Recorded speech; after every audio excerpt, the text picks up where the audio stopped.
എന്താണിപ്പോ എല്ലാരും നല്ല സന്തോഷത്തിലാണല്ലോ. അപ്പൊ നീ അറിഞ്ഞില്ലേ, വെള്ളിയാഴ്ച 22-ാം തീയതി നമ്മുടെ ക്രിസ്മസ് ഡേ ആണ്. അന്ന് തന്നെയാണ് നമ്മുടെ ക്രിസ്മസ് സെലിബ്രേഷനും.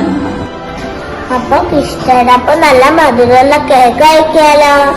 അതെ, അപ്പൊ എല്ലാരും വരണം. എല്ലാരും വരില്ലേ ഫ്രണ്ട്സ്? ചിക്കൻ പൊളിക്കണ്ടേ? പിന്നെ അല്ലാതെ അപ്പൊ നമുക്ക് വെള്ളിയാഴ്ച കാണാം.